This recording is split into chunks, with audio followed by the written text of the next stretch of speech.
Welcome into the second episode of Season 3 of the Educational Duct Tape Podcast. This is the 66th episode of the show and the 45th regular episode. I am so happy to be joined by Dee Lanier today. Dee and I will be discussing some strategies for bringing interactivity into the learning experience, both in the face-to-face classroom and in the virtual remote learning classroom. We'll talk about some strategies, applications of design thinking, and some tech tools that you could use for interactivity. Let's get started. Hi, I'm Gabriel Carrillo from the EdTech Bytes podcast, a part of the Education Podcast Network, just like the show you're listening to now. Shows on the network are individually owned, and opinions expressed may not reflect others. Find other interesting education podcasts at edupodcastnetwork.com. Welcome to the Educational Duct Tape Podcast with Jake Miller. Hello! Welcome in, duct tapers! And of course, welcome to any newbies who have no idea what a duct taper is. Well, guess what? You are a duct taper. Now you are. Just by pressing play on this podcast, you are officially a duct taper. Actually, there's one last step before you become a duct taper, the oath. Please repeat after me. I, state name, pledge that I will listen to this slightly silly podcast and attempt to smile and laugh during the most difficult year in education. I also pledge to hear the EdTech ideas and tools mentioned within, and to not let myself become overwhelmed by them, but instead to add them to the toolbox of resources that I consider using in my learning environment. I also pledge to send Jake a large bag of Reese cups or peanut butter M&Ms. It was worth a try, right? Anyhow, enough of that. Welcome into the show. I'm so excited to bring my chat with Dee Lanier to you today. I first met Dee back in June 2019, and he's been on my list of guests that I hope to get on the show ever since. And today is finally the day. Before we get to talking with Dee, though, here is a word from today's sponsor. Support for this episode comes from our friends at Pear Deck. One of the reasons I love Pear Deck is because it was founded by educators who have designed the products to support instructional best practices known to improve student outcomes. Pear Deck gives teachers real-time insight into student thinking and understanding so they can react as necessary and seize teachable moments. Better yet, Pear Deck's seamless integration with Google Slides and Microsoft PowerPoint make it easy to build interactive presentations that generate 100% student engagement. Great news. Pear Deck is offering my listeners 90 days premium access for free. Just visit peardeck.com and click Teacher Login to get started. Did you know that there's a hashtag EDU duct tape Twitter chat? Chats happen on Wednesdays opposite podcast days. So this episode was scheduled to come out on Wednesday, August 19th. Oops, I'm a day late. Which means the chat is 1 week later on Wednesday, August 26th.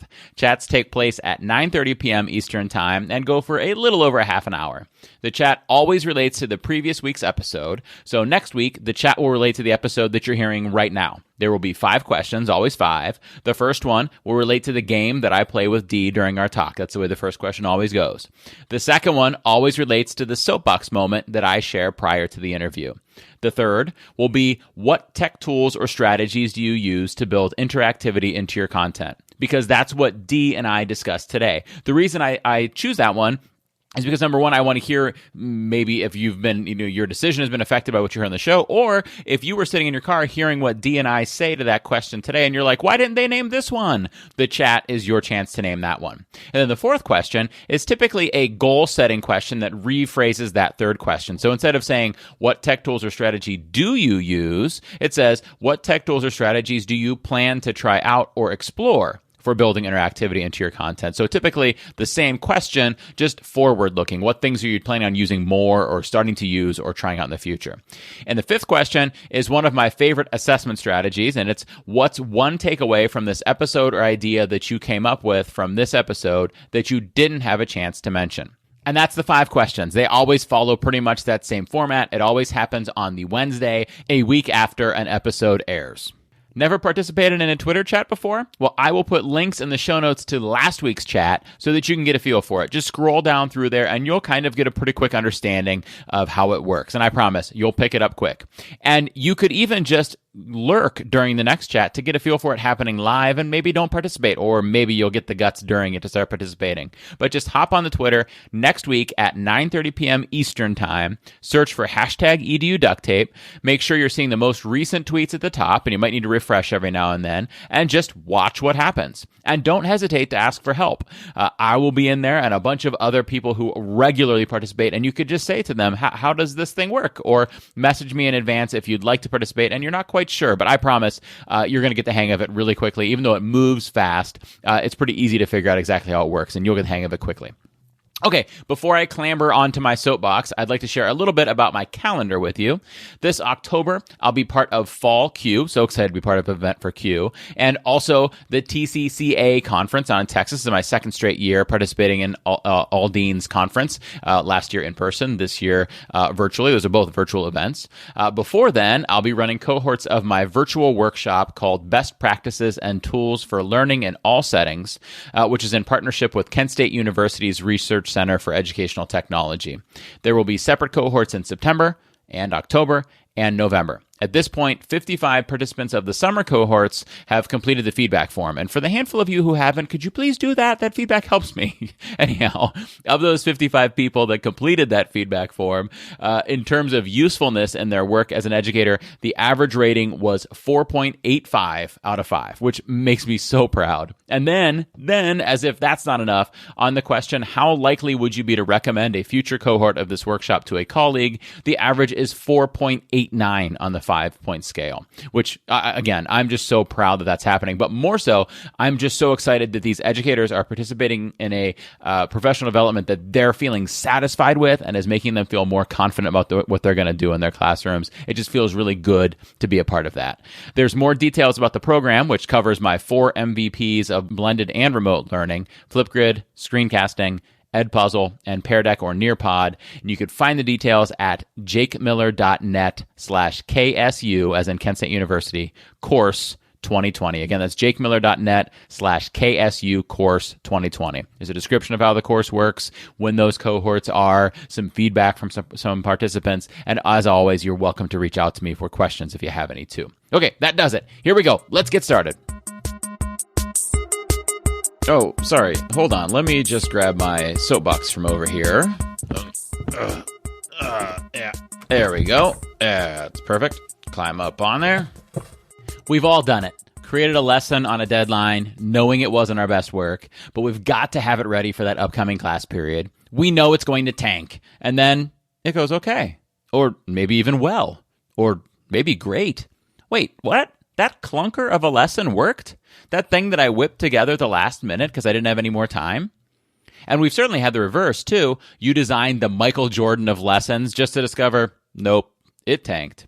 The problem is there's no way to predict it. You could read, research, study, and practice and make some educated guesses on what's going to work. Maybe it's more of an educated guess, but have an intuition of what's going to work and what's not going to work. But you can't be certain until you try it out. Seth Godin, one of my favorite authors, speakers, and podcasters, calls this merely shipping. In other words, stop waiting for it to be perfect and just get it out there. Merely ship it. In a recent episode of Seth's podcast, link in the show notes, a listener asks about the dangers of shipping subpar work. She essentially says, you always give us the advice to just hurry up and ship our content that we're making. He's not normally referring to lessons in the classroom. He's referring to a book or a podcast or a video or whatever it is that you make as a person. And she says, isn't there a danger in rushing to ship this subpar work? And Seth points out that merely shipping doesn't mean to ship junk. It does not mean ship things that you know to be inferior. It means ship it. Ship without discussion or drama or anxiety, because discussion, drama, and anxiety do not increase the quality. Have you ever watched Saturday Night Live? I bet you have. And in the episodes you've watched, you've seen some phenomenal skits, right? And some real stinkers as well. Why? Because they don't wait for it to be perfect. As Seth points out, SNL doesn't come out because it's perfect. It comes out because it's 11:30. They merely ship it. It's time. It's not perfect, but it's time to ship it, so merely ship it. The tricky thing for the SNL writers is that they don't know, not for sure at least, which skits will work with their audience. Read an interview with an SNL writer or a star, and you'll hear about skits that they thought would be great, but just didn't catch on. and skits that they thought were going to be kind of lame that became huge. They don't know until the audience interacts with it. The same is true for our lessons plans. And this year, many of us are preparing to ship lessons that we're feeling really nervous about. Is it going to be too hard for the kids to go back and forth between the Google Meet window and the Pear Deck screen? Will the kids understand my directions? Will they be able to finish it in time? Will they understand me when I teach them on Zoom? Will they learn from that Edpuzzle? Can I build rapport with kids that I've not met in person? Will they really trust me if I'm just a teacher on a computer screen? You just cannot know. Not for sure, at least. You can have a hunch. You can have an educated guess. Heck, you went to college to be an educator, but you can't know for sure. Not until you ship it. So give yourself permission to merely ship. Just like we have lessons every day, Seth Godin does a blog post every day for something like 9 years or something insane like that. And in that same podcast episode, he points out that his next post doesn't come out because it's perfect. It comes out because it's tomorrow. It's time. He knows that he did the best work that he could in the time that he had. He used the knowledge and experience that he has, but he didn't have the time to toil over getting it perfect because it's time to ship. It's tomorrow. So he knows that it's good work. He has confidence in the work, but he doesn't have time to put into worrying about perfection because it's time. It's tomorrow. The same should be true of our lessons. We are professionals. We are good at what we do. So we have confidence in every lesson we put out there, but we don't have time to wait for perfection. We just have to ship. When you design a lesson, you know that you did the best work that you could in the time that you had. You used the knowledge and experience that you have, but you didn't have time to toil over getting it perfect because it's time to ship. It's class time. You've got to merely ship it. That same audience member asked Seth if there was a cost to shipping subpar work. He pointed out that there are, of course, costs to shipping subpar work. Part of the issue, though, is how do you know what's subpar until you put it out there for the audience, in our case, our students, to interact with? Godin points out the famous story of J.K. Rowling's first Harry Potter book. Dozens of editors thought it was subpar. Should she have held it back? Clearly, shipping was the right choice for her. And you could probably find an example of an author who thought this work was ready to go, put it out there, and nobody was interested in it. But from that experience, learned how to craft the book differently to reach the audience. And maybe book number 2 was a huge success. I don't know who that was. If you know who it was, let me know, and I'll change it in the talk in the future. But the point is, no one knows for sure until it gets out there to the readers, the audience, the students. We get it to a place that we're confident in, and then we merely ship it. There is, of course, an expectation of quality. You can't ship low-quality work. You can't teach crummy lessons. But you can ship imperfect work. Don't get hung up on perfection because you just don't know. There's magic in a successful lesson, unit, or EdTech integration. You felt it. I felt it. That lesson ends and you're like, wow, that was awesome. But you didn't know it was going to be that awesome before it started. It's just this magic that just happens. And there's only one way to find out if that magic is present. That's to do it. Ship, right? But there's also one best way to discover flaws. Some flaws are easy to identify, and some are often easily pointed out by colleagues acting as thought partners or proofreaders. But other flaws, they only appear when we ship. And if that's the only way to find those flaws, it's also the only way to fix them, right? I mentioned the best practices and tools for learning in all settings virtual workshop earlier in this podcast. In the first 2 cohorts, back in June and July, the average rating for how likely they were to recommend it to a colleague, 4.86. I felt really good about that, but from the descriptive feedback that they gave me, I identified some things that I can improve. And then the 3rd cohort in August, that same question, same rating, 5. That was the average on a 5-point scale. Why? Because I shipped it on the first day of that first cohort, even though I could have sought perfection for another week. And then I used that feedback and observations from the first cohort to make the second cohort better. And then I used the feedback and observations from that cohort to make the 3rd cohort even better. Straight 5s. Not because I waited for perfection, but because I shipped and learned from that first cohort. Seth closed that segment on the podcast with this quote, "You don't need to be afraid to be judged. Our opportunity when we make something is to make something better. But you can't make something better if you don't ship the work." You can't improve on something you've never put out there, right? As an educator, I'm asking you to take a deep breath. Admit that you're not perfect and that your lessons aren't perfect, not yet at least. But if you merely ship them and then you reflect on them, you might be able to get them to perfection. Today's guest. All right, today my guest is Dee Lanier. Dee is an educational technologist and equity enthusiast. Dee holds undergraduate and master's degrees in sociology with special interests in education, race relations, and inequality. He is the creator of Solve in Time and Maker Kitchen and is currently a transformation agent with Link. You could follow Dee on Twitter at Dee Lanier, which is DeeLanier, and it's in the show notes, of course, and email at d@solveintime.com. Again, all of that info is in the show notes, but not in the show notes, but actually here in the podcast, here in your earbuds is Dee. Welcome in, Dee. In the house with the fabulous Jake Miller. Thanks for having me, man.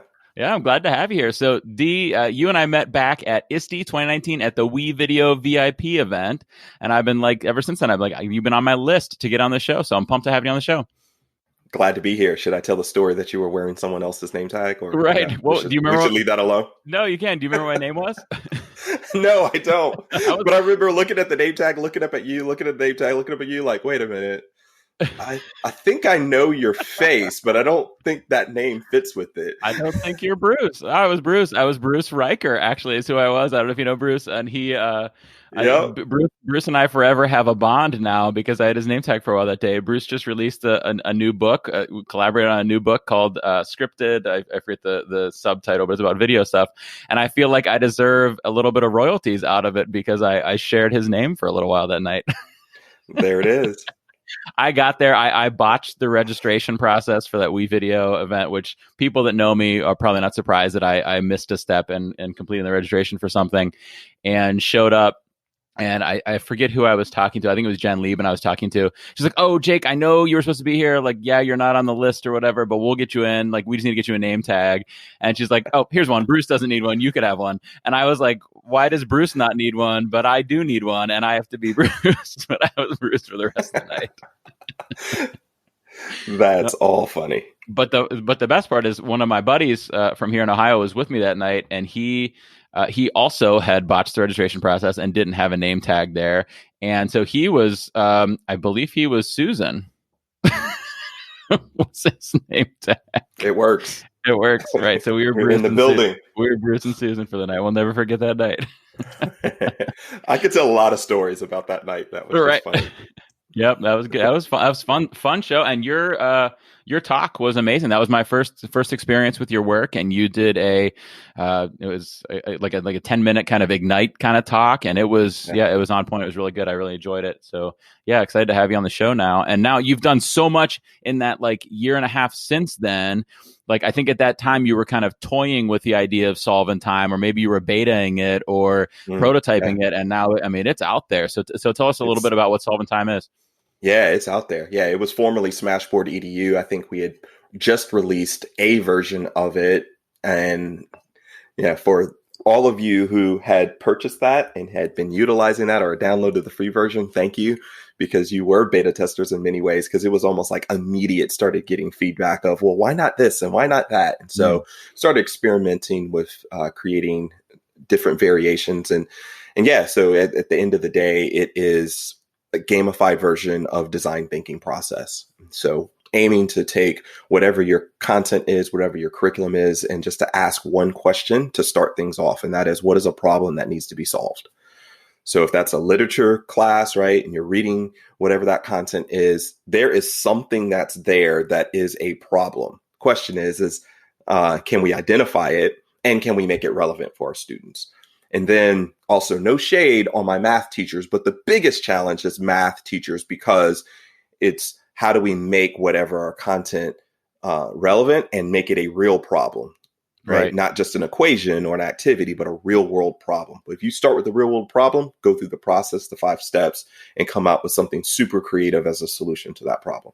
Yeah, that's one thing that I think is really cool about Solve in Time is a lot of us educators were not trained in things like design thinking or PBL and stuff like that in our schooling. Some were, but some weren't. And so we don't have that expertise in it. And Solve in Time kind of leads you through the process, right? And like you said, it adds in that gamification piece, which is really awesome for the kids to be able to do that too.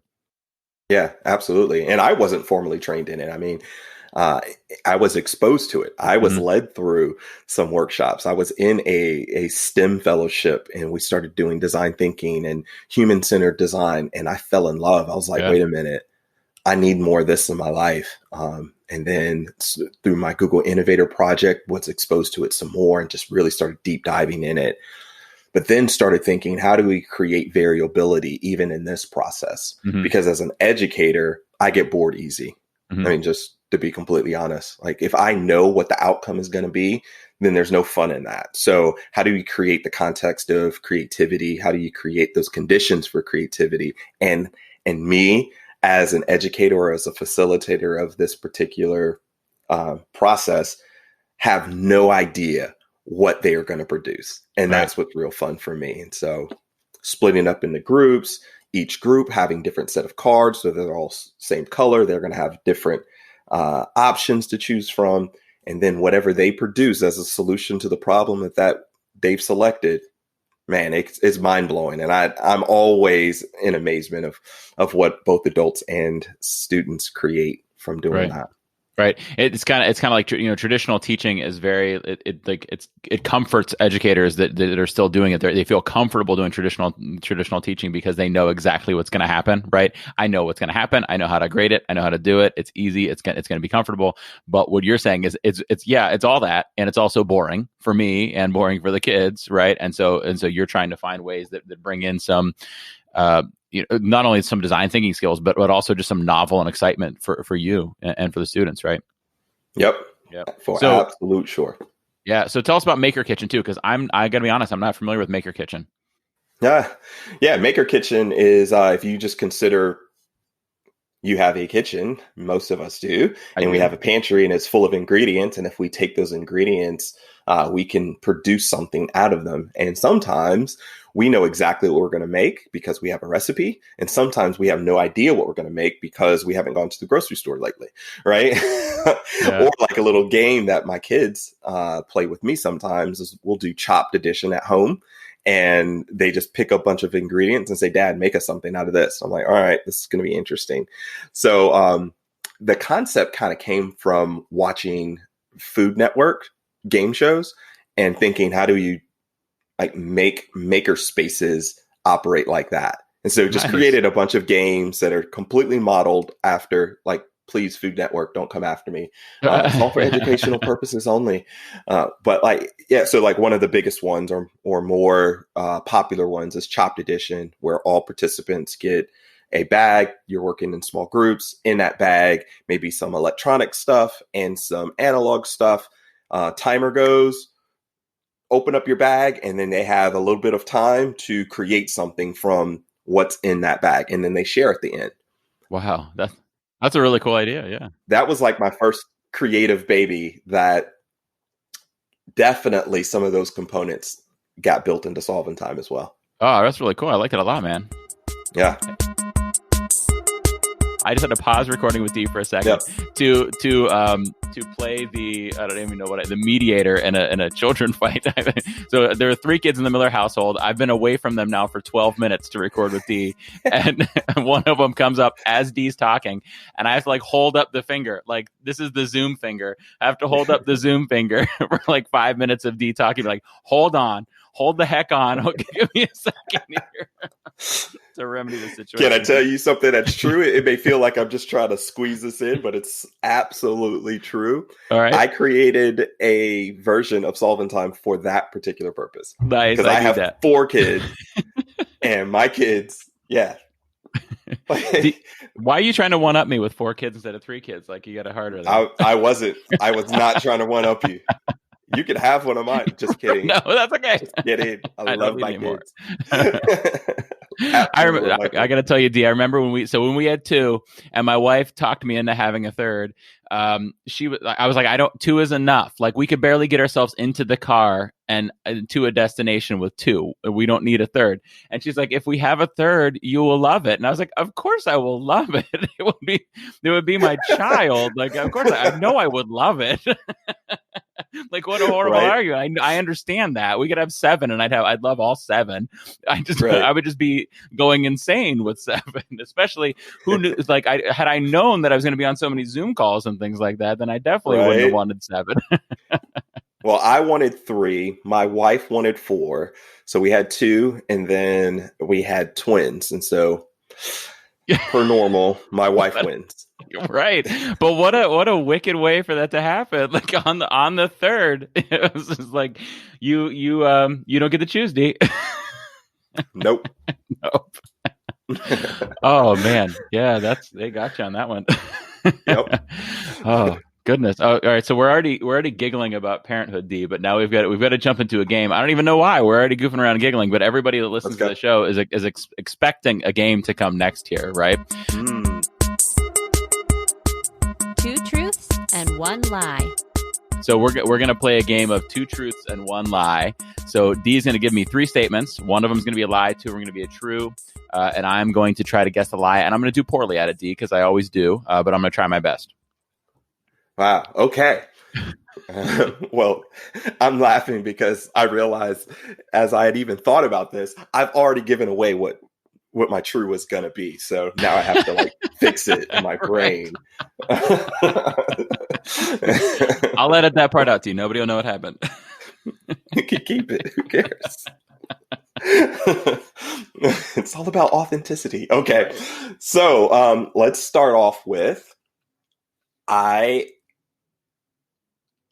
have, in addition to our 4 kids, we have 3 dogs. Okay. I also did the math the other day and realized that I actually attended 13 different schools in my K through 12 experience. Wow. And I also went to 5 different high schools. So put a math problem out there. Yeah, this is the worst 2 truths and 1 lie tactic ever, which is the tactic of using a bunch of numbers to say things. No, I'm just teasing you. It's worst for me. It's not worst for you. Oh. And it's not worst for listeners. I'm like, one of these things, all of these things, D has dogs, and D went to schools, and D went to high schools. But one of those numbers is wrong. He just said, like maybe he didn't go to high school or something there. Like D has that bachelor's degree and master's degree in sociology, but maybe didn't go to high school in between there somehow. It could happen. Right, it could happen. I think the 3 dogs is a lie, D. I think you have 3 ferrets, not 3 dogs. But you did go to 13 different K-12 schools and 5 high schools. I think that's your lie. You got me. Is it really 3 ferrets? No, really only 1 dog. 1 dog. 4 kids, 1 dog, 13 schools in K-12 and 5 different high schools. Yes. Wow. Was dad or mom in the armed forces or something like that? Why so much movement? Yeah. Yes. And so back and forth between single parent mom and grandparents. So early ages, just back and forth. So that was different schools. It was the same school if I was with my grandparents, but a different school if I was with my mom. Then my mom got stability. She joined the military. So there's some stability for you. Stability for her. Right. Right. The next thing you know it, I'm kind of traveling all around. And and then she did a couple of tours in the Middle East. And so it was back. And I did the math and I was like, goodness, 13. Wow. 13 different schools, and 5 of them were different high schools, including one that was for 1 week. I was registered there for 1 week. That had to have been the roughest week of your life right there. Right. It was cool, actually. It was great. Nice. Well, tell your mom thank you for her service, and tell her thank you for giving you the experience that made you the D Lanier that we've come to know and love, right? Without that experience, it wouldn't be you, right? Yeah, I guess so. I always think, like, what would I have done if I was, like, really, really shy? Like, that would have been torture. Right. That's what scared me when you said, not scared me, but like made that week sound like torture to me, because I, despite the fact that I do a podcast and speak and stuff like that now, I was pretty shy at that age. So that would have been rough for me to be moving around like that. But I think you learn and you grow from that situation. So that probably helped you with those issues to be more, outward and speak up for yourself and make friends, stuff like that. Probably built some skills through it. Yeah, absolutely. And I tell people all the time, like outside of even my vocational experience, I mean, just the nature of being in 13 different schools, 5 different high schools, I've seen a full survey of what the educational system has to offer. I've Yeah. seen some of the best and some of the worst, Yeah. including Department of Defense schools. I went to high school in Germany. Right. Wow. Yeah. What a situation to be in as an educator, to have that many different experiences to pull from and be able to think about, and that many different teachers. That's the math I want you to do, D, is how many teachers did you have K to 12? I don't do it Here we are now. talking about relevant math problems, and I'm like, goodness, all right, yeah, that's way too much. Yeah, don't do that math, because like you think about that, 5 different high schools, right? So Yeah. let alone right there, that's probably pushing 30 teachers right there, at least 20, man. Well, Wow. all I can say is when I think about that, I can think of 3 or 4 that I know for an absolute fact cared about me. Yeah. That's it. The sad thing is, I think I could probably name about 3 or 4 myself, but I didn't go to that many schools. I didn't have that many teachers. So I think I had a higher proportion. So that's a bummer to have that situation, especially moving in and out, because you need that support so much. Absolutely. Man, D getting heavy. We start joking around about our kids, and then D gets heavy with the teachers. How many teachers cared about him? Man, D. Okay, let's talk some educational duct tape, D. Now that you got me concerned about that kind of stuff.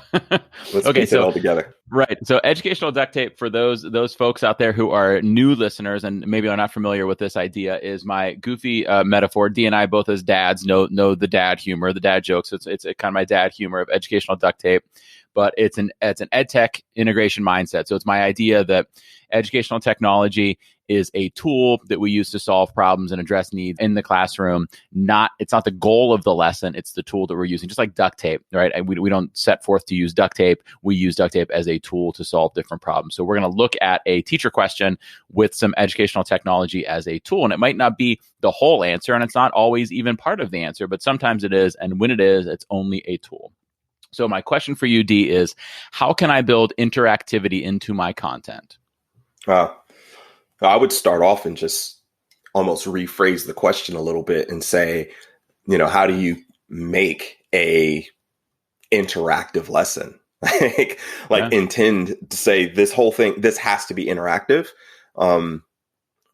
And I'm even speaking to myself in my early teaching career and saying, I know that I did not necessarily do that. I know that I modeled much of what I had experienced as an educator and, stage on stage, standing in front, talking to a bunch of students, sitting in rows, trying to keep their attention, all that good stuff. Instead saying, all right, if my intention is to make this an interactive experience, then what needs to change, in every way. So for me, that started with even just my classroom setup, right? Moving those rows, turning them into clusters, making them to small groups. Of course, comes now the new challenge and saying, well, how do you emulate that sort of thing with remote learning? Yeah. But if your mindset is okay, I know that in a physical space, what I would do in order to create interactivity is I would change the structure of my classroom layout, and I would pose questions to the group and have them discuss, right? So that is very much intentional. So I'm revamping everything from how I would do it in the past, me standing at the front, me talking, them taking notes or falling asleep, right. To then right, they're in small groups and I am posing questions. They are interacting with one another, and then they are sharing out what they have been uncovering together. Mm-hmm. So if that is my intention, then I'm going to do everything I can to try and pull that off. And with digital learning, that's going to be one big fat experiment, because I may have just got comfortable with doing that in a physical space, and then now I have to learn this new space and how to do that. Right. Yeah, and it's so huge in this current system of remote learning or of hybrid learning or whatever situation teachers are in, because it's really easy with digital content not really easy, but it's pretty darn easy to deliver content to students digitally, right? It doesn't take a teacher too long to learn how to record that Loom video, to post in Google Classroom, to get that stuff out there. But that's not interactive. Interactive, like my very simple layman's terms definition of interactive, means that something comes from me, something comes back from the kids, and the kids are able to work with it, right? The kids are able to take part in some kind of learning that comes out of it. So, and that's really hard in that situation. You're right. It's got to be you've got to kind of begin with that end in mind, right? And when you begin with that, like your end here has interactivity in it. You have some learning standards in there, but you're also saying like this needs to involve interactivity for the students, because we know that like good learning happens in that situation. So in your classroom, you're right, classroom setup, building in questions, building in discussions, but you're right, in the remote learning situation, it's even harder. So what kind of things would you do in that situation? Yeah. So just definitely agreeing with everything that you said, and knowing, and when we say knowing what works, like literally research based. Yeah. Like we know that whoever's doing the most talking is doing the most learning. So if I know that to be true, then I have to set things up in order to make that happen. I'll say in an online environment, also working within the confines of whatever's available to me and whatever parameters I have with whatever platform I'm utilizing. So let's say my school is utilizing Zoom and it has breakout rooms, and I'm like, great, I know what I'm going to do.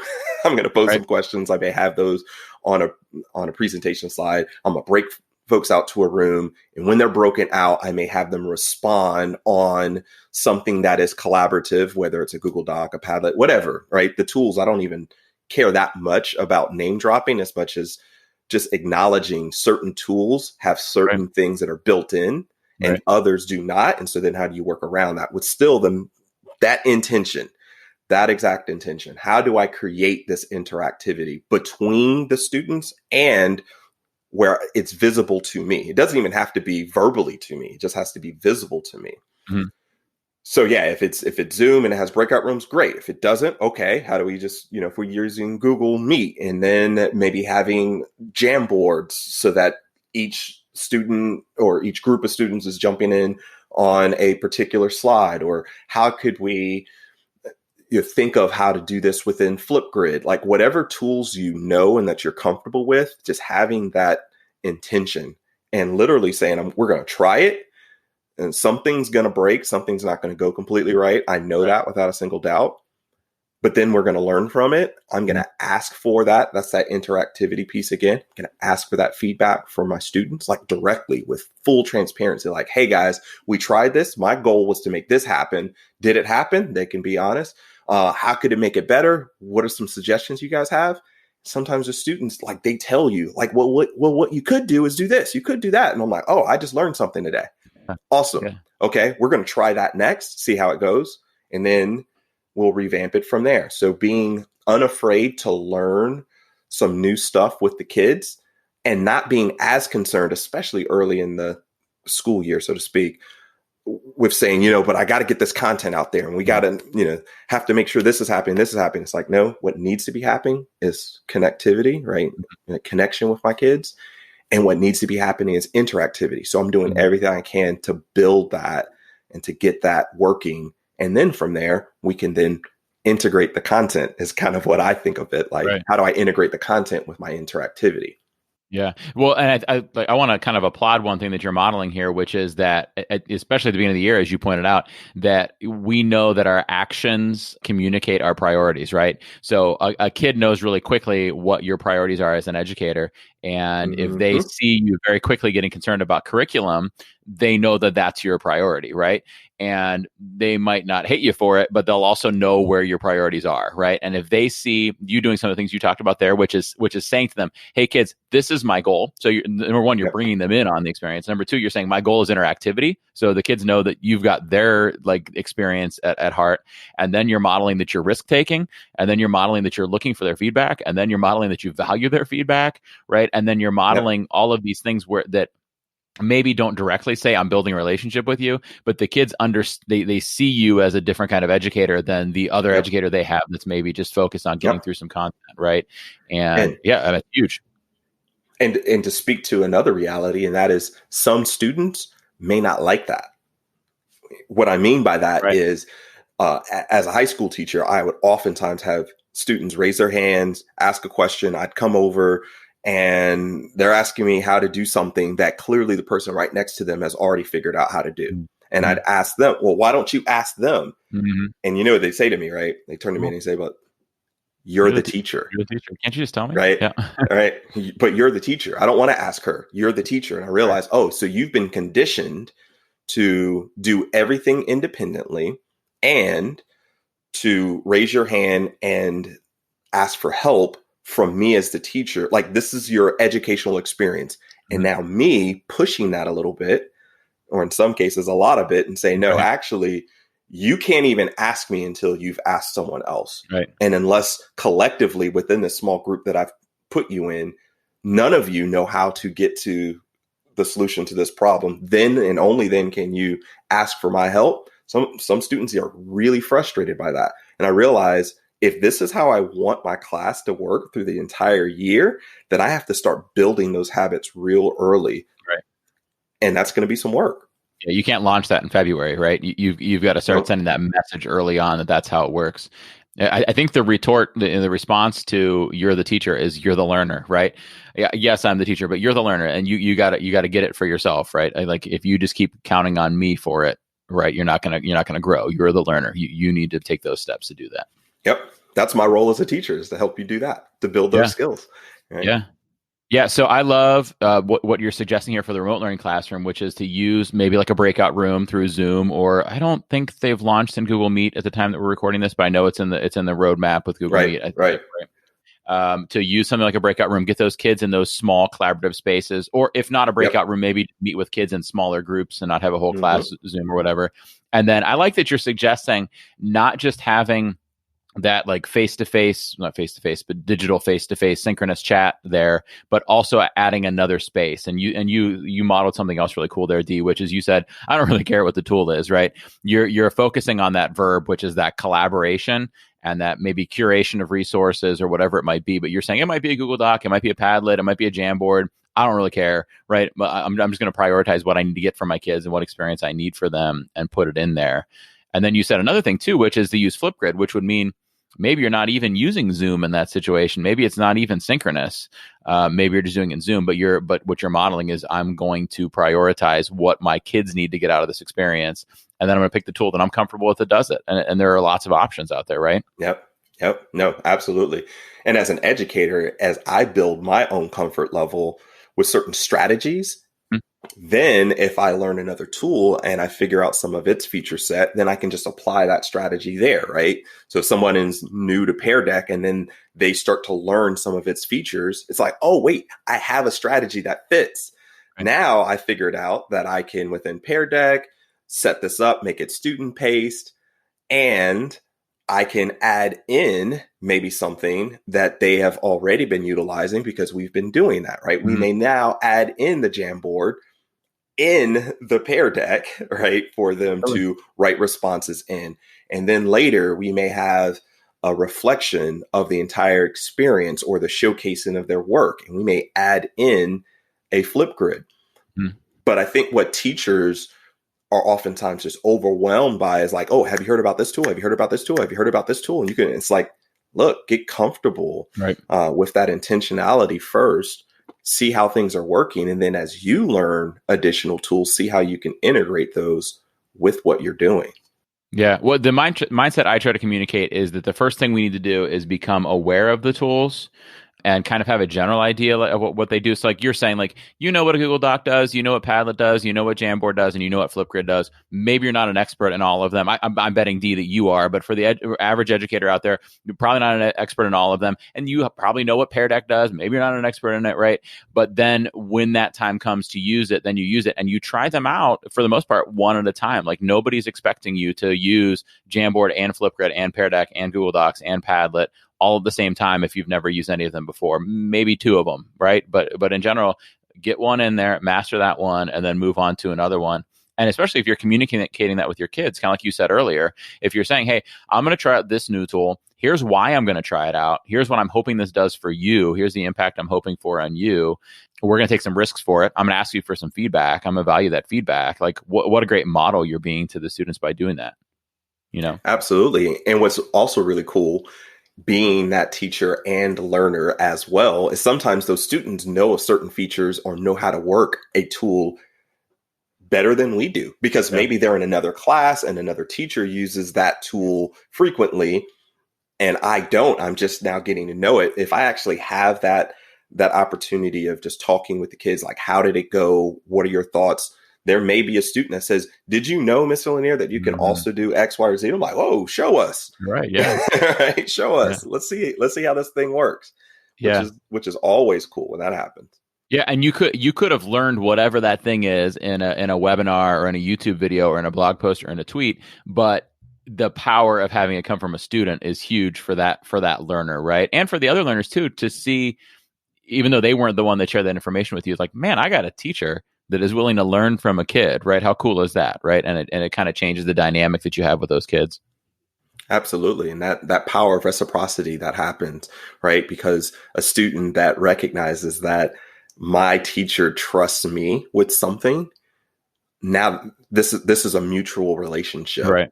Yeah. And so I've also noticed that with those students that I've learned from, that I've had lots of experience with learning from, if I've had to correct them in something, they know that the relationship is still solid and secure. So they're like, sure, Mr. Lanier. Oh, thank you, Mr. Lanier. Oh, okay, Mr. Lanier. Right. They know that I'm not just like this dominating authority who's telling them to do right or else. They know that we actually have a relationship and there's trust that's been established there. So much so that I trust them to teach me what I don't know. Right. Right. It goes along. It's a groundwork that you could use, in the future in those situations. Like you said, the kids understand in that situation. So one thing we haven't hit on here, D, is solve in time. And I think that could build some really great interactivity into the classroom, because like two of the things you said early on was I'm gonna to make interactivity a focus, I'm probably gonna come up with some questions and get the kids discussing things. So I think solve in time would be huge for that. So could you give us a breakdown? So there's the cards. Could you give us a breakdown of like what are in the cards? What does it look like? So if I'm in a class of 25 kids or whatever, and we get broken into small groups and I'm in one of the groups, what's it going to look like for me as a student? Sure. We can definitely do that. You want to play a little game, Mr. Jake Miller? Oh, we're going to actually play? Uh-oh. Why not? Why not? I'm in. We'll do a super duper condensed version just, for play, right? So just know that they're in a deck of cards. I could have up to 6 different groups that all have these 6 different cards. And the first one is going to be an SOS card. And when I talked about like the student who says, well, you're the teacher, right? I gamified that requirement that they ask 3 before me. And so each group is going to get an SOS card that requires them, or it reminds them to ask someone else, to refer to other sources, or search online. Right. But if they get desperate as a group, because each group only has one of these cards, if they raise this card, I'll come over, I'll help them, and then I'll take their cards. So they have to be careful. So this is one of your Who Wants to Be a Millionaire lifelines right there, right? Yes. You only get so many of them. It's crazy. I never offer any sort of reward for those that keep their card. They just get competitive. You want to, right? Oh my gosh. It's the funniest thing. And when you're in the physical space, to see like someone reach for the card and then someone else like slap their hand back, like, no, we can figure this out. We don't need it, man. We don't need it. We don't need it. And I'm like, that's awesome. Yeah. But it gives me the freedom to roam the room, because I'm not playing whack-a-mole, right, with all these hands that are up. I'll be right back. And okay, I see your hand. I don't have to do all that. So I can actually roam. I can observe what's happening. I can listen to conversation. We can dive in that way. It's just a lot less stress, a lot more ease in the room. And then even doing that virtually, right, I can just pop to different rooms if there are breakout rooms, or I can pop to different boards if I'm using some sort of collaborative tool. I can still interact with them, because they're not all bugging me at the same time. But real quick, so each group would have a different set of cards, and just doing the standard version, right? The first one may be a problem card, and I'm literally going to just come from this. You asked me some questions. Mr. Jake Miller, let me ask, what is a problem that affects a friend? Oh man! All right. So but before I give an answer to that, what age groups have you used this with? So like, it was designed for second grade and up, and I've used it because I have 9-year-olds up to 13-year-olds. All right, so people are doing more math. They're like, wait a minute. Remember, there's twins in there. There's twins. But I started with, in the classroom, I started with 3rd graders is what I utilized it with, was 3rd graders. And of course, I use it through high school, college, use it with a lot with professional development. So let's just say you read Macbeth, right? Are you familiar with Macbeth? Ish. Ish. And let's say you were then trying to select. A bunch of people just turn the show off. They're like, if this guy is like, not, bye. I'm doing this guy. Bye. I just lost all of the lit teachers and English language arts teachers. They're like, I'm out. But if you could consider within that literature, and you would recognize that there's lots of tension that's happening within a storyline. The question would be, what is a problem that affects a friend? Maybe in our group. That's something. All right. So you have, and I'll throw up the timer and say, we have 2 minutes to identify and summarize a real and relevant problem. What is a problem that affects a friend? And you could identify what that would be. And just to keep you off the hook and keep your lit teachers listening, I'll just say, all right, so then the next step, right? Let's say that problem is identified. Then there would be another question. It's a research card, and it's purple, and it has a prompt on the back. Use your personal knowledge and research skills to answer this question. So like the question that came up for this group would be, when does the problem happen? Right? So that group is thinking through that. And then maybe we'd get to the understand card. If I didn't say it, there are 5 steps, just in case people are like, how many more questions? Right? But then there's a step 3, which is an understand card. It's blue, and it asks for you to use your empathy and compassion to answer the following question. And this question could be, where have you seen the problem? Right? So that group is thinking through that, and they're collecting their responses. And then we're going to get to the 4th step, which is second to last, which is the solve card. And I asked them to use their imagination and critical thinking to answer the following question. And this question could be, who are some people that can help you solve it? So they're thinking through, who are the people that can help us solve it, right? And everything is scaffolded based on the experience of the questions that they had in their particular group. And then the last but not least is my absolute favorite, because different groups get different cards that could include, like, you're going to use your creativity and communication to share your solution via song or speech or story or a poem or sketch or poster or skit or play. Or a couple groups may have like a wild card where they can choose from any of the above. Nice. So that's when things get really, really fun. Right? They share their process, but then they also share their creativity as a way to showcase their solution to the problem. And each group has a different set of cards. So they could be different who, what, when, where, why, or how questions per each group. So I have no clue what's going to happen. Right. It's totally novel, totally exciting. So I like that you have that 5th card in there because, or it's kind of the 6th card because there was the SOS card in there too. Yeah. But that final stage in there, because they could have just stopped at the solution, right? But now you're going to them sharing what their problem was, what their solution was, and doing it in a variety of ways. So they're seeing that there's a variety of ways you could communicate information to other people. Yeah. And the whole goal is to use both sides of the brain, right? So next thing you know it, like, they're going really, really deep in their critical thinking.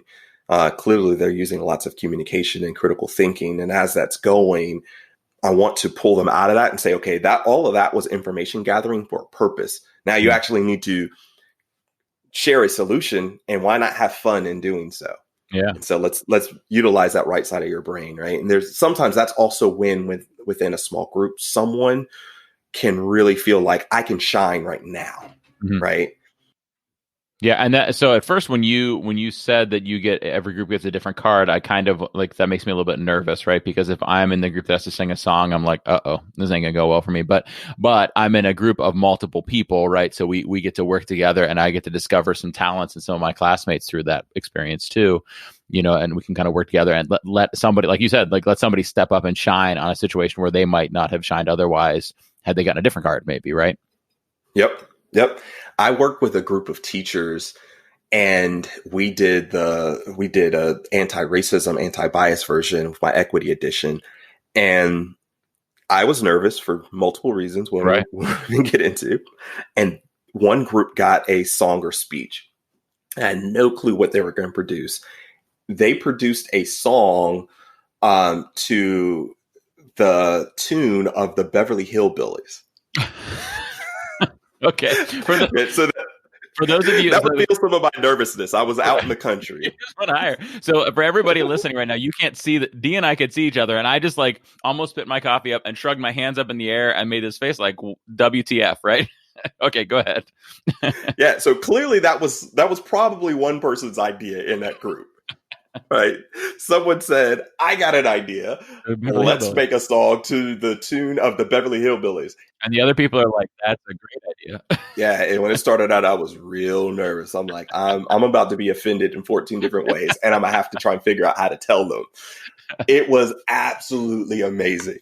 Nice. Because the depth of the words were amazing. It was a familiar tune, and then they just made it like follow a rhyme scheme, and they had 15 minutes to produce it, and they sang it out loud to the group, and I was floored. I was absolutely floored.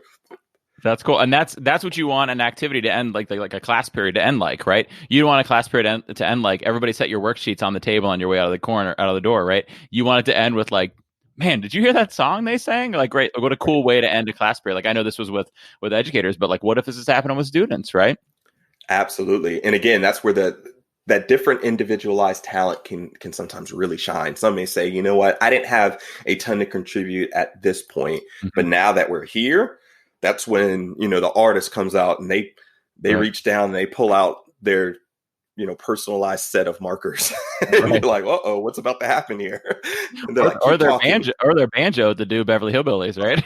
Yeah. That could have gone all kinds of wrong, but it went great. It could have. That's neat. So tell me, because we've got some educational technology minded folks listening. Let's talk about this in two different ways. So first, in the face-to-face normal, everything's normal, February 2020 and before classroom, where does technology fit into this experience with Sullivan Time? The good old days. Right, the good old days. Remember when? So really simply, because it's a blended learning activity, you can go as digital as you want, or you can scale it back and say, you know what? So if we were in person, you could do it completely analog if you wanted to, right? So each group gets their own set of cards. You can give them something to write on. I even have like these free downloadables so that they have a box or a square for each section where they can write their responses. And about the only technology that's necessary is you having some form of timekeeping mechanism, right? Most of them have them in our pockets, so it's not included in the box, right? Or some people, like teachers, get the time timers, right? They get something visual out or whatever. You can level that up. I have presentation slide decks that pace through each step and even have timers that you can select, and you say, you know what, I actually want to give them 2 minutes for this section, 3 minutes for this section. They can change those layouts so they have their timers. They can even add a little music to it. So that's when the technology can up some more, right? You could then say, oh, we're actually going to have them capture their responses utilizing Pear Deck. And so now we're going more digital, or like I said, they're going to use Flipgrid in order to do their reflection, or we're going to have them capture their responses in whatever the thing may be.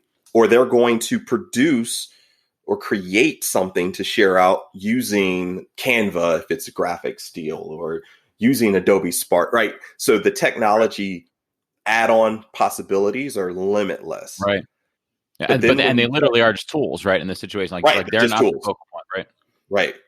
But then you get a different set of challenges when you're doing this all remote. And that's when it comes back to, like I said earlier, it really depends on the capabilities and or limitations of whatever platform you're using. So if you're using a platform that allows for breakout rooms, then you thinking through how can you make this experience work within that, or if you're going to do it all collectively, because I do it all the time. And I tell adults and younger learners all the time, like, hey, this isn't ideal. This isn't how this was originally designed, but we're going to work within our limitations, so to speak. And so sometimes it's just capturing their responses directly in the chat box, right? And they're doing it individually. And I'm literally holding up the card and I'm guiding them. So everyone is doing the same thing.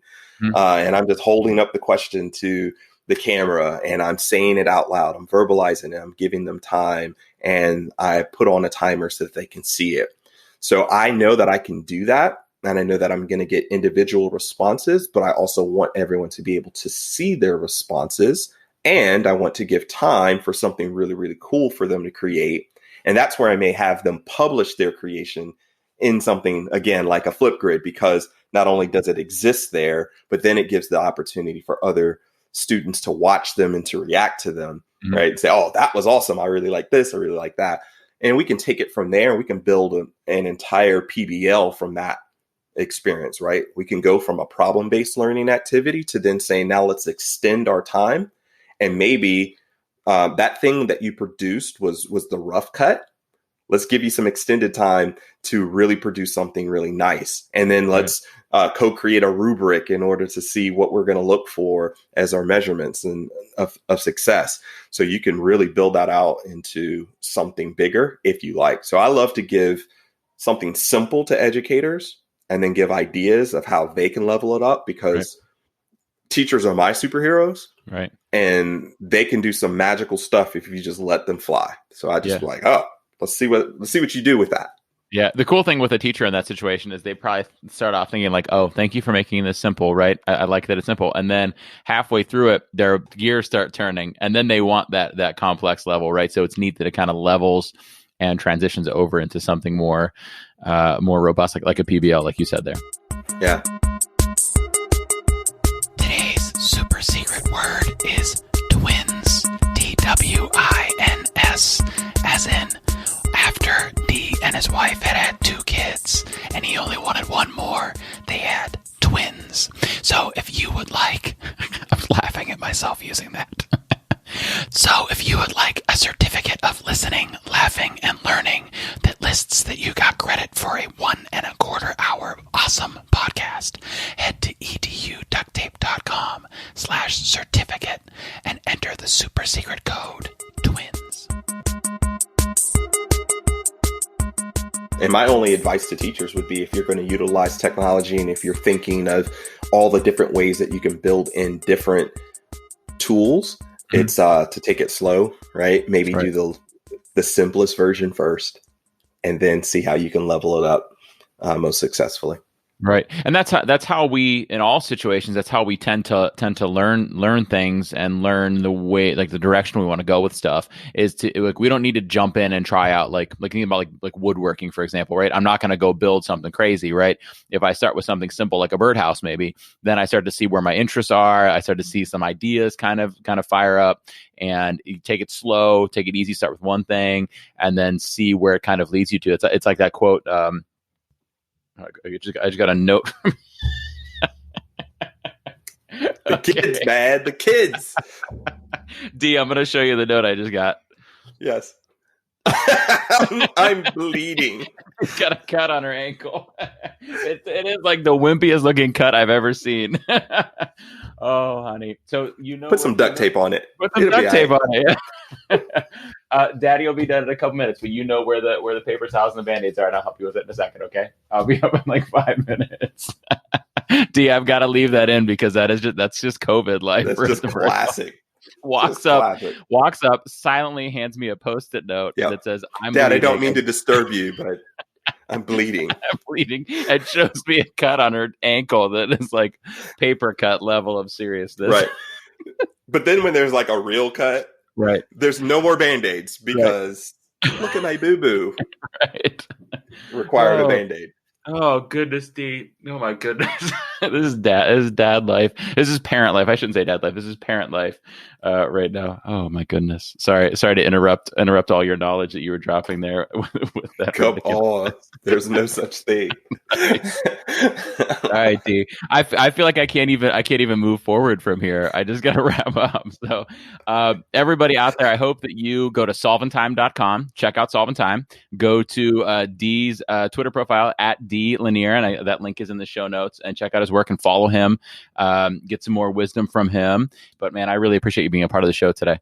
I really appreciated being here, man. And I love the comic relief of the kids because it made me feel like I'm not alone. I'm not alone. This happens to you too. Right. Great.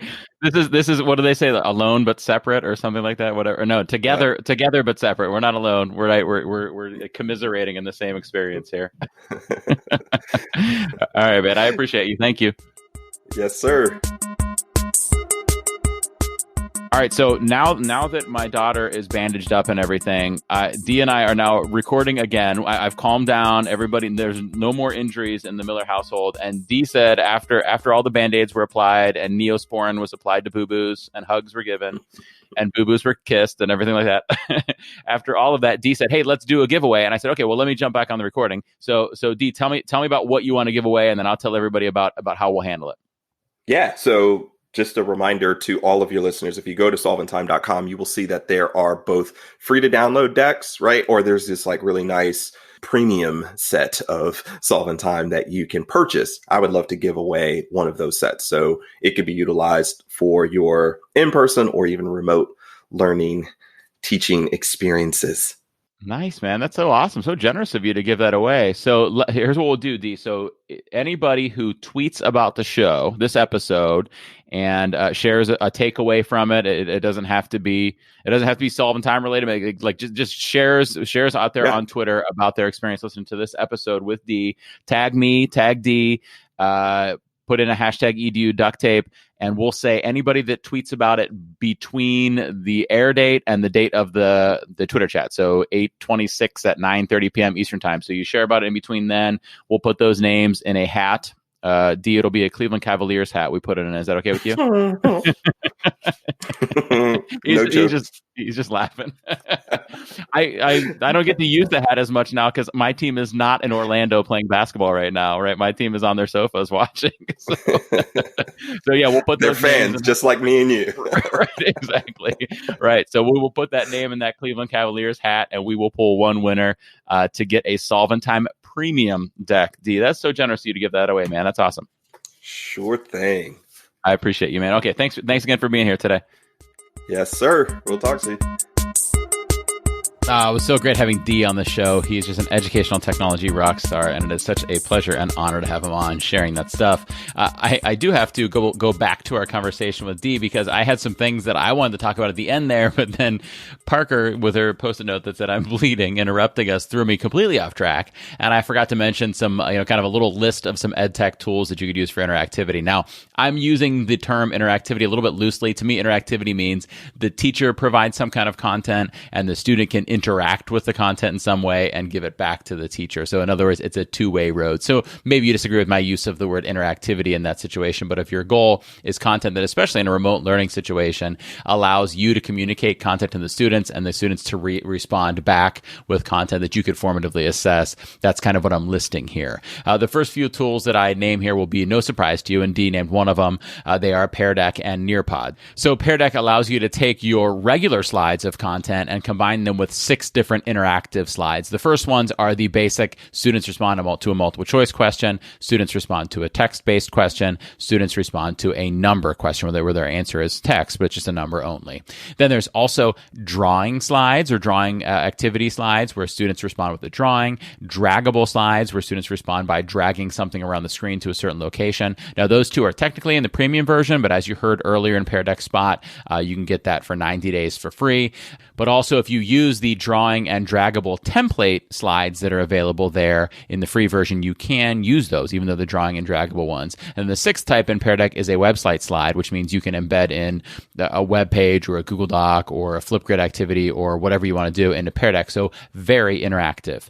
Nearpod has similar options. One big difference in those similar options is that the multiple choice auto grades in Nearpod. If you mark what's the correct answer, it will grade it for you. Pear Deck doesn't do that. Nearpod just added in a new Edpuzzle-like video feature. Nearpod also has drag and drop fill-in-the-blank activities. They have matching pairs activities where you match a picture to text. They have those memory test activities like we used to do when we were little kids. And they also have a time to climb game, which is really just a multiple choice game, but it's fun for the kids in the game format. An added bonus is that teachers can now choose to allow students to respond to open-ended questions using audio. I love both Nearpod and Pear Deck. I really believe you can't go wrong with either of them. I'm hoping to release soon a podcast episode and video that compares the two of them to help you decide, because there's not a right answer. They're both fantastic tools. A similar tool that doesn't get much credit is one called ClassFlow.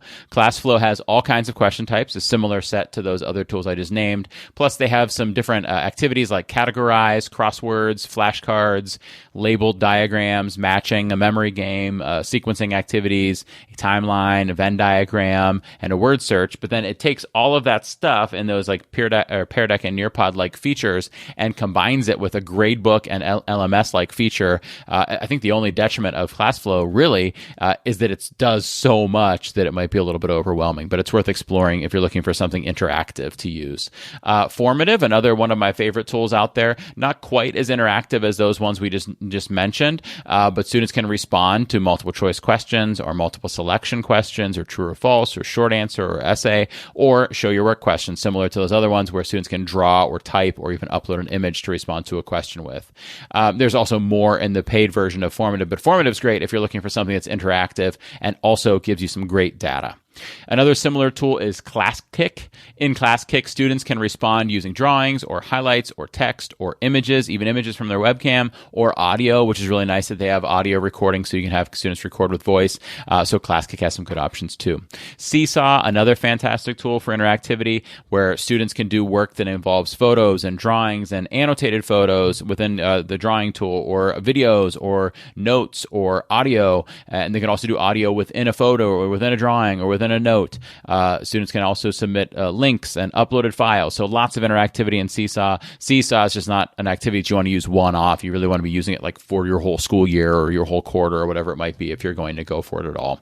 And then two other great tools for interactivity are Flipgrid and Edpuzzle. They don't have a lot of features in it, but Flipgrid, think about it. I could send a video to my students. They could respond back to me with a video. They could respond to each other. I could respond to them. They can respond back to me. That's very interactive, right? And Edpuzzle too, in remote learning especially, we send home a lot of videos for students to watch, but Edpuzzle allows them to watch the videos and respond to the video, albeit just with text, but still it levels up what's available to the students because it's now more interactive because it involves something coming to them and something going back to the teacher. So those are interactive tools. I'll put that list in the show notes so you don't have to feverishly go back and jot down all those notes. And I'll leave kind of what I said next to each of them too. All right, next up is my favorite part of the show, which is the celebration of the adjacent possible. This is the time when I get to hear from the duct tapers and you get to hear from each other. And there's three different types of things that I share in this segment of the show. The first is a recent Apple Podcast review, which I have no new ones to read right now, so we're skipping over that. The second one is some of my favorite tweets from the fortnight since the last episode. Try to be funny or exciting or interesting, and you'll get shared in an episode. And you guys were kind of boring the last 2 weeks. No offense, I love you, but you weren't really bringing your A game on Twitter, except for in the chat, but I shared a link to the chat earlier. And the third thing are submissions from the hashtag EDU duct tape Flipgrid community, and I do have two of those that I want to share today. So first one's a little bit old. It's almost a year old, but it's still relevant and still awesome, and it comes from my friend Jen Conti, who lives right down the street from me here in Ohio. I could probably yell out the window and be like, "Hey, Jen, how you doing?" She's not really right down the street. She's probably 10 minutes away from me, but anyhow, this one is Jen Conti, so take it away, Jen. Hi, I'm Jen Conti, a teacher and tech integration specialist in Northeast Ohio. We have all heard of app smashing, but today I wanted to share some podcast smashing. I use closed captioning in Google Slides, which I heard on the Google Teacher Tribe podcast, and smashed it with your EDU duct tape philosophy of using tech to solve a problem or address a need in a classroom. A friend at another school needed a way to close caption their morning broadcast for a hearing impaired student. So I tested this at our school. I had a student open up a Google slide, put it in presentation mode, and turn on closed captioning. As our morning broadcast aired, the Google slide picked up the voice of the students in the broadcast and displayed the words on her screen, and the student was then able to read what was being said.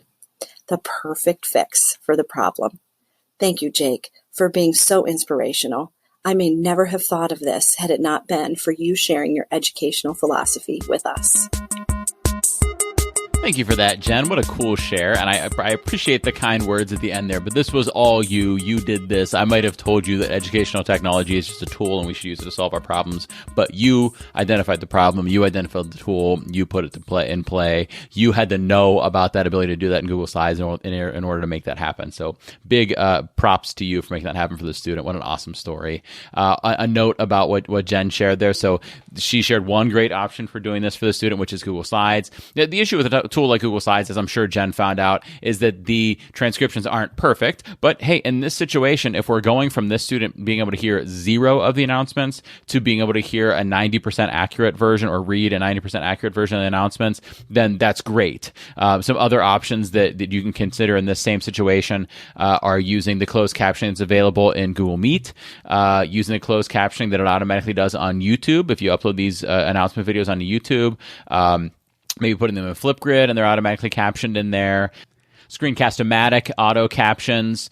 There's a fantastic tool called Otter.ai where you can have audio playing or somebody speaking and it captions it. I think it's more accurate than some of these other tools, according to people whose opinions I trust on this. So Otter.ai is probably one of the ones that I would go for to check this out. There's also a great tool called Web Captioner that's free out there that's very effective that could do the same thing. So I think if it were me, I would choose Web Captioner or Otter.ai for myself because I think they'd be more effective, but I haven't done any testing of my own. I think Google Slides is an awesome one too. So Jen, by the way, kind of showed 2 different things that you could do if you go to the Educational Duct Tape community Flipgrid, which is at flipgrid.com/edu duct tape. And those 2 things are to share a takeaway from the show, so something she learned about from the show, and also to just share some ed tech with the audience. So she kind of did both of those things. She shared something with you that she's proud about and excited about, and she also kind of shared a takeaway of how what she heard here affected her. And we love getting to share those opportunities. Now, the third different thing you could do on the Educational Duct Tape Flipgrid grid is to kind of ask for some support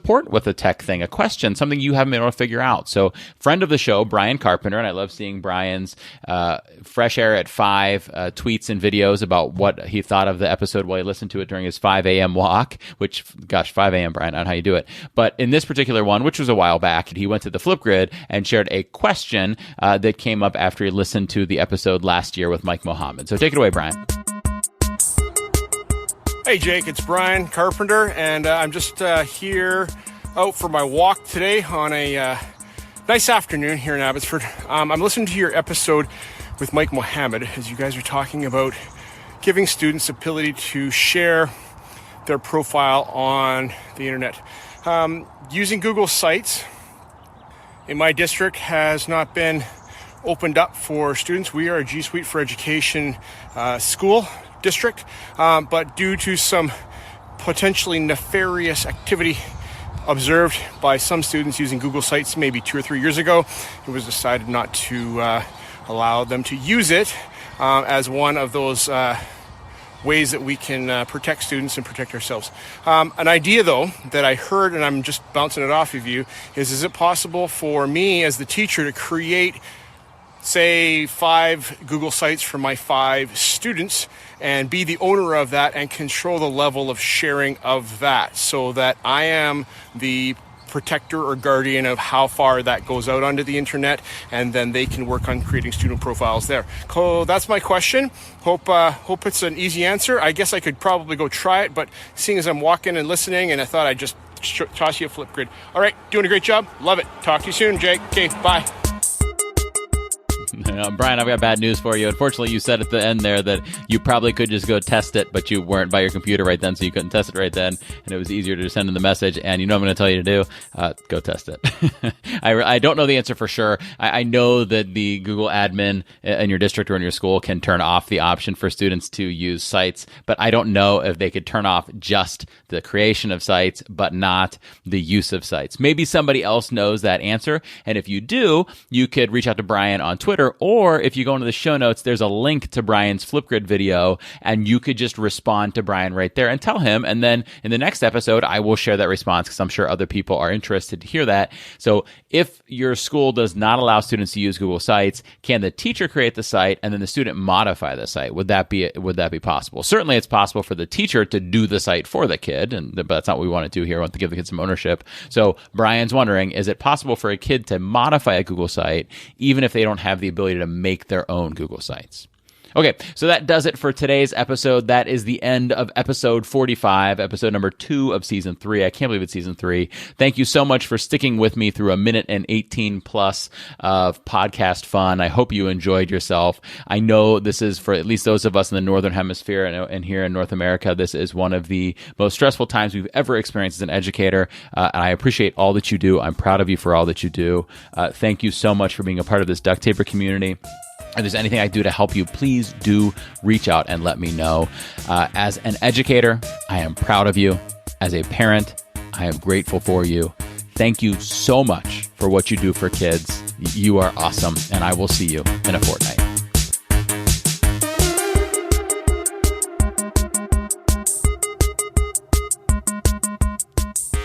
Thank you for listening to the Educational Duct Tape Podcast. Please consider rating and reviewing the show on your favorite podcast app.